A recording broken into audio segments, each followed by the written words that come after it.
Terpujilah nama Bapa kita Tuhan Yesus Kristus. Dan selamat malam kepada Bapak Ibu Saudara semua dicinta, disayang, dipelihara sama Tuhan. Di dalam perlindungan Tuhan, bahkan Tuhan sudah sediakan hidup kekal di surga kekal selama-lamanya. Biar kita setia ikut Yesus sampai selama-lamanya kita berjumpa dengan Tuhan Yesus. Pada minggu malam hari ini tanggal 26 Januari 2025 adalah minggu malam yang terakhir, karena minggu depan sudah bukan Januari lagi. Minggu depan sudah kita memasuki bulan Februari. Mari kita makin dewasa di dalam Tuhan, makin lebih dalam dengan Tuhan. Dan sesuai dengan pujian yang selalu saya menyanyikan, pujian atas rahmat dan anugerah Tuhan, saya dikaruniakan mengarang lagu yang selalu saya akan nyanyikan. Hidupku untuk kemuliaan-Mu Tuhan Yesus. Biar menjadi kerinduan kita bersama Tuhan. Pakai hidup ini Tuhan untuk kemuliaan Tuhan. Saya selalu menyanyikan lagu pujian ini supaya Bapak bisa dihayati, bisa dihafal dan mengerti, dan saya makin cinta Tuhan Yesus. Dan melalui pujian itu Tuhan mau pakai Bapak Ibu semua saudara. Hidup bukan untuk dunia. Hidupmu bukan datang dari dunia, tapi hidup kita berasal dari Tuhan. Hidupmu jangan dipakai buat dunia, tapi pakai untuk kemuliaan Tuhan. Dan Tuhan mau pakai setiap kita supaya kita hidup menjadi berkat, bukan menjadi batu sandungan, tapi hidup kita menjadi berkat untuk kemuliaan Tuhan. Oh Tuhan, karena dosaku Engkau mati bagiku. Apa yang harus ku buat untuk balas kasih-Mu? Haleluya. Ku serahkan seluruh hidupku untuk melayani-Mu Tuhan. Pakailah hidupku Tuhan Yesus untuk kemuliaan-Mu. Bukan oleh usahaku hidupku diselamatkan, bukan oleh kebaikanku, tapi oleh rahmat-Mu. Amin, haleluya. Ku serahkan seluruh hidupku untuk melayani-Mu Tuhan.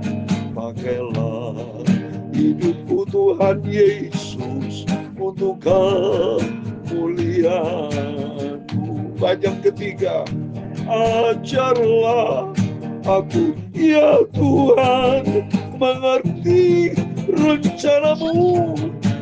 Bentuklah hidupku Tuhan Yesus seturut kehendak-Mu. Amin, haleluya. Ku serahkan seluruh hidupku untuk melayani-Mu Tuhan. Pakailah hidupku Tuhan Yesus untuk kemuliaan-Mu.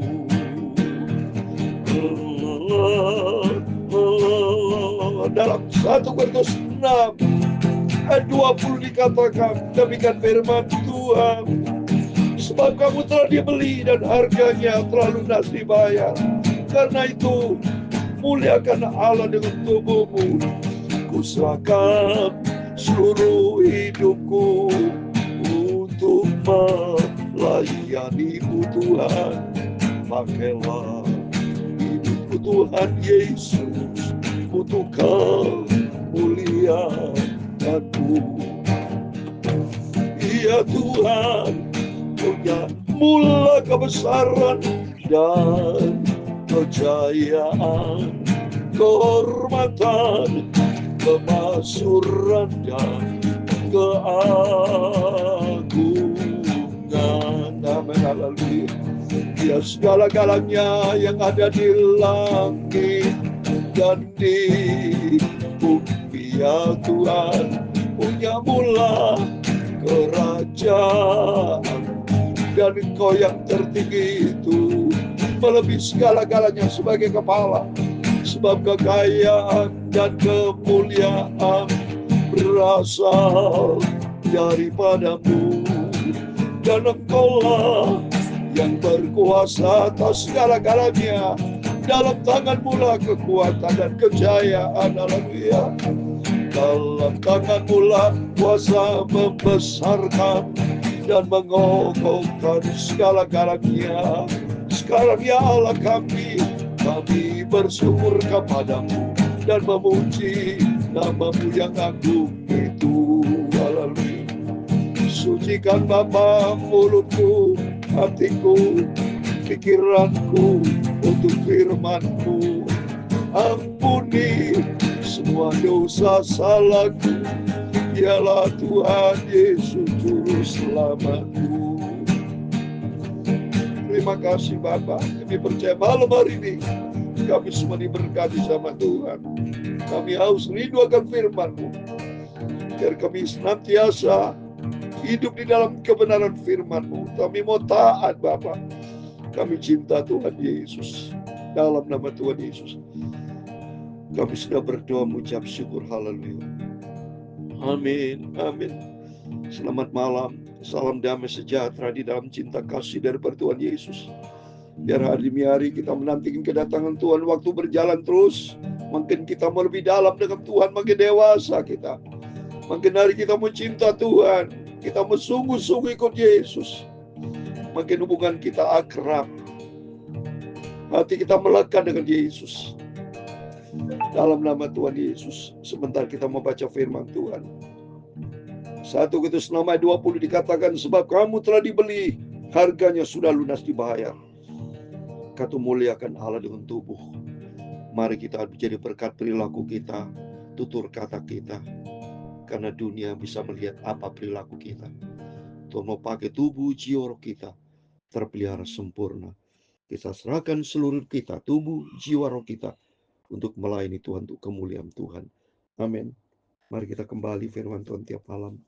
Sebelum kita berbangun tidur, kita datang kepada Yesus. Isi hatimu, isi hatiku, tubuh, jiwa, roh kita, tubuh kita, mulut kita, menyampaikan firman Tuhan, baca firman Tuhan, dan firman Allah kita pikirkan perkara di atas, dan firman Allah kita mau simpan dalam hati kita.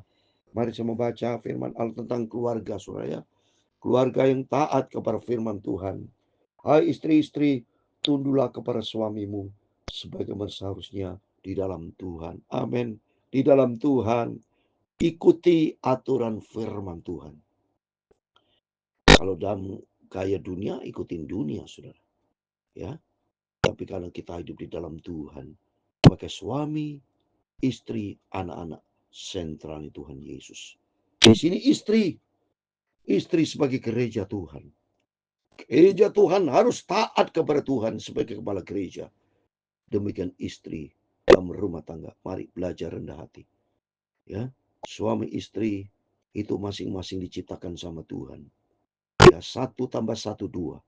Tapi di dalam pemberkatan nikah yang kudus di dalam Tuhan, bukan tambah 1 tambah 1 2. Tapi 1 tambah 1 adalah 1. Artinya, suami harus tunduk kepada, suami harus merendahkan diri, istri merendahkan diri 50%, 50%, saudara. Ya, supaya saudara harus belajar rendah hati. Suami rendah hati, istri rendah hati. Kalau masing-masing berdiri sendiri tegak, 100%, 100%, ribut terjadi perceraian, saudara. Tapi di dalam Tuhan harus belajar rendah hati. Karena kunci rendah hati adalah seperti Tuhan Yesus. Baca dalam Matius 11:29. Belajar kepadaku, karena aku lemah lembut dan rendah hati. Jadi dalam pernikahan Kristen, dalam Tuhan, harus masing-masing rendah hati. Di dalam gereja juga seorang gembala harus rendah hati.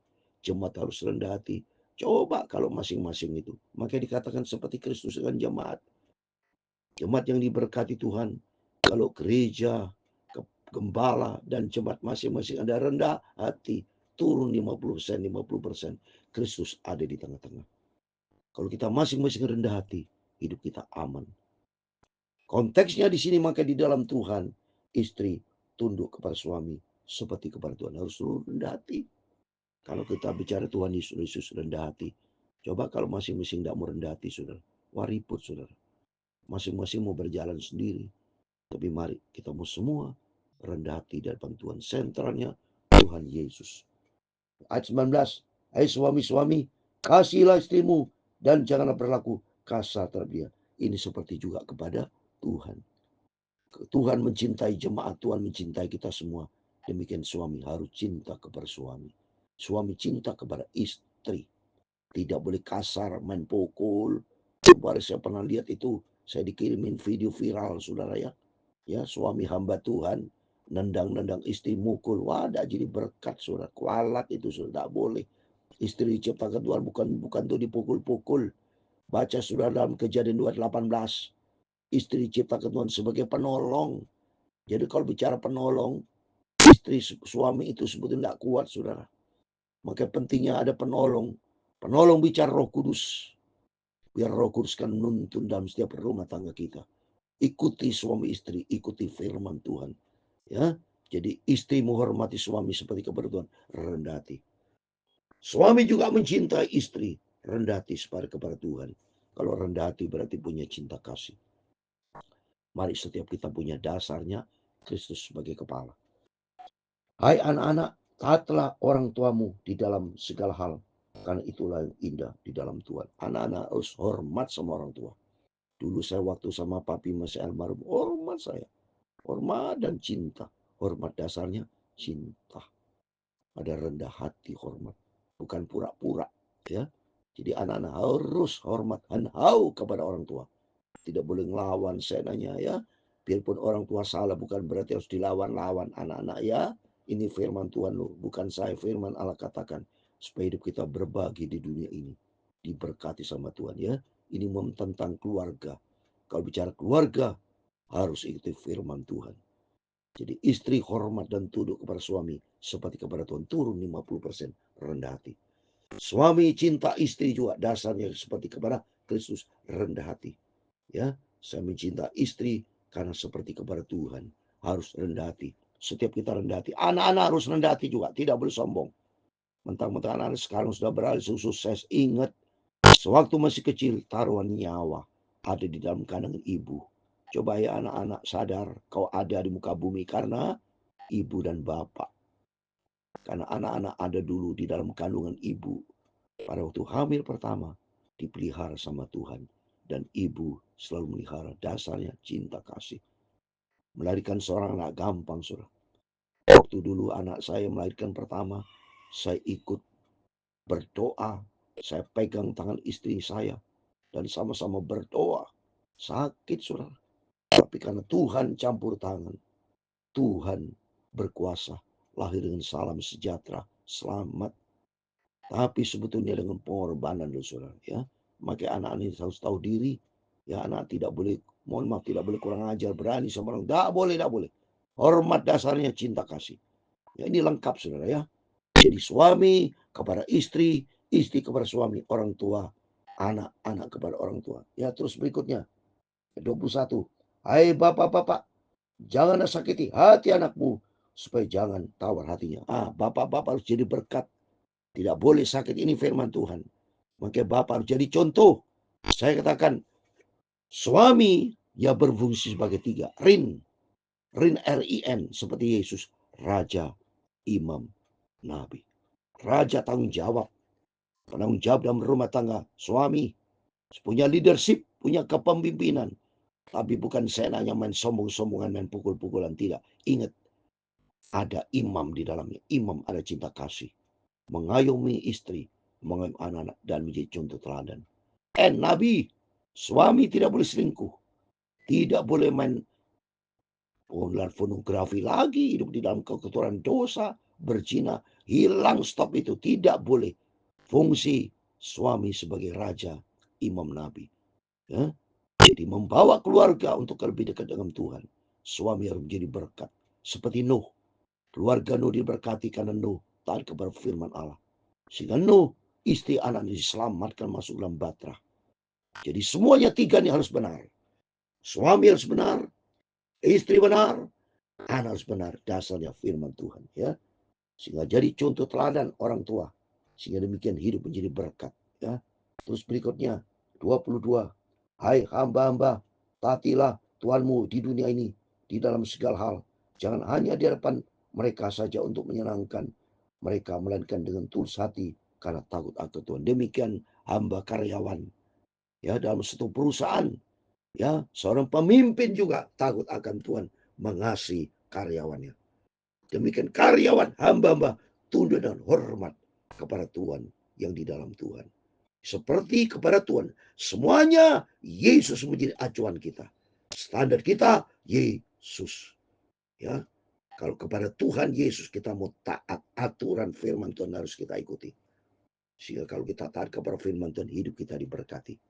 Ya, jadi hamba karyawan juga harus tunduk seperti kepada Tuhan. Jangan sampai mengkhianati, ya, korupsi waktu, korupsi uang, karyawan itu terus gosip terhadap bosnya. Tidak boleh. Ya, tapi bekerja sungguh takut akan Tuhan. Baca firman Tuhan Amsal 15 ayat 3. Mata Tuhan ada di segala tempat loh. Bapak, Ibu, Saudara, anak-anak semua yang mendengar firman Tuhan, ingat, Tuhan tidak pernah tidur. Tuhan catat setiap perilaku kita di dalam kitab kehidupan. Baca di dalam Wahyu 20 ayat 12. Ya, dicatat ada kitab-kitab kehidupan. Saya mau baca nih. Wahyu pasal 20 ayat 12. Demikian firman Tuhan. Dan aku melihat orang-orang mati besar dan kecil berdiri depan tata itu. Lalu dibuka semua kitab. Nah, semua kitab. Dan dibuka juga sebuah kitab lain, yaitu kitab kehidupan. Dan orang-orang mati dihakimi menurut perbuatan mereka berdasarkan apa yang ada tertulis dalam kitab-kitab itu. Apa kitab itu? Rapot. Setiap kita punya rapot. Waktu mari kita hidup takut akan Tuhan, ikuti firman Tuhan, supaya kita lulus, nama kita terdaftar dalam kerajaan surga. Ayat 23. Apapun juga yang kamu perbuat, perbuatlah dengan segenap hatimu seperti kepada Tuhan. Mohon maaf. Bukan untuk manusia, tapi seperti mohon maaf. Mohon maaf, saudara. Seperti kepada Tuhan. Jadi pegangan sentral kita Tuhan Yesus.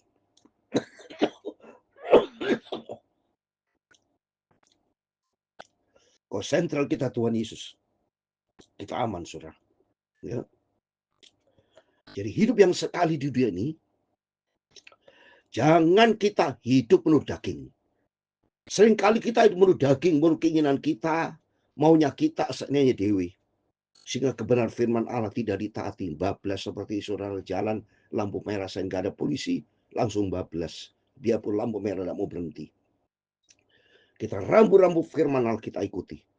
Jadi setiap kita mari menjadi anak Tuhan yang manis di hadapan Tuhan. Ada yang berkenan kepada Tuhan. Jangan menjadi orang Kristen bandel. Suami bandel, istri bandel. Jangan. Karyawan bandel, jangan. Mari setiap kita bertanggung jawab. Takut akan Tuhan. Ikuti firman Tuhan. Ya. Terus ayat 25 yang terakhir. Barang siapa berbuat kesalahan, ia akan menanggung kesalahannya itu. Karena Tuhan tidak memandang orang. Amin. Setiap kita bertanggung jawab, saudara. Ya. Saya mau baca Ibrani pasal 4 ayat 13. Setiap kita nanti dituntut tanggung jawab, saudara. Ya. Jadi takut. Saya juga takut sama Tuhan. Melalui firman Tuhan ini. Ya. Takut sama Tuhan. Ibrani 4 ayat 13. Tidak ada suatu makhluk pun yang tersembunyi di hadapannya. Sebab segala sesuatu panjang dan terbuka di depan mata dia.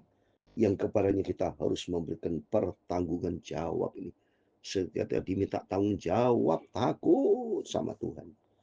Kalau takut sama Tuhan diberkati, saudara, ya. Selagi kita hidup di dunia ini hanya sekali. Ya, saya mau baca lagi Roma 14 ayat 12 ini ada aja lagi bertanggung jawab. Roma 14 ayat 12. Demikian setiap orang di antara kita akan memberikan pertanggungan jawab tentang dirinya sendiri kepada Allah. Mari. Selagi kita hidup di dunia ini sekali ini, umur makin bertambah. Sekarang sudah tahun 2025, bukan tahun 2024. Berarti umur kita sudah tambah setahun. Umur saya sudah 69 tahun, memasuki tahun ke-69. Tahun lalu 68. Usia Bapak Ibu makin hari makin tambah dewasa. Demikian pula diiringi paralel. Dengan rohanian kita makin dewasa di dalam Tuhan, makin menjadi bijaksana. Ya, jadilah orang yang bijak.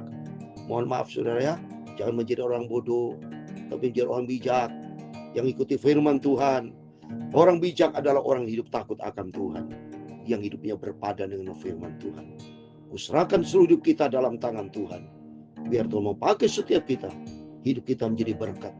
Suami menjadi berkat buat istri, istri menjadi berkat buat suami, suami istri menjadi berkat buat anak-anak, dan anak juga menjadi berkat buat orang tua.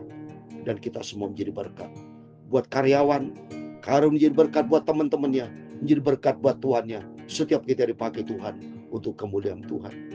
Ku serahkan seluruh hidupku untuk melayani-Mu Tuhan. Pakailah hidupku Tuhan Yesus untuk kemuliaan-Mu. Tuhan memberkati engkau dan melindungi engkau. Tuhan menyinari engkau dengan wajah-Nya dan memberi engkau kasih karunia. Tuhan menghadapkan wajah-Nya kepadamu dan memberi engkau damai sejahtera. Bapa kami yang di surga, dikuduskanlah nama-Mu. Datanglah kerajaan-Mu, jadilah kehendak-Mu di bumi seperti di surga. Berikanlah kami pada hari ini makanan kami yang secukupnya, dan ampunilah kami akan kesalahan kami, seperti kami juga mengampuni orang bersalah kepada kami. Dan janganlah membawa kami ke dalam pencobaan, tetapi lepaskanlah kami daripada yang jahat, karena Engkau-lah yang mempunyai kerajaan dan kuasa dan kemuliaan sampai selama-lamanya. Amin. Tuhan memberkati Bapak Ibu Saudara semua. Selamat malam. Biar hidup kita sentralnya Tuhan Yesus. Suami hidup benar, istri benar. Suami istri benar menjadi berkat buat anak-anak. Anak-anak menjadi benar berkat kepada orang tua. Sebagai pemimpin juga menjadi berkat buat karyawan. Karyawan menjadi berkat buat teman-temannya, menjadi berkat buat tuannya. Setiap kita hidup menjadi berkat untuk kemuliaan Tuhan. Tuhan mau pakai setiap kita untuk kemuliaan Tuhan. Amin. Tuhan memberkati kita semua. Immanuel, puji Tuhan. Amin. Haleluya.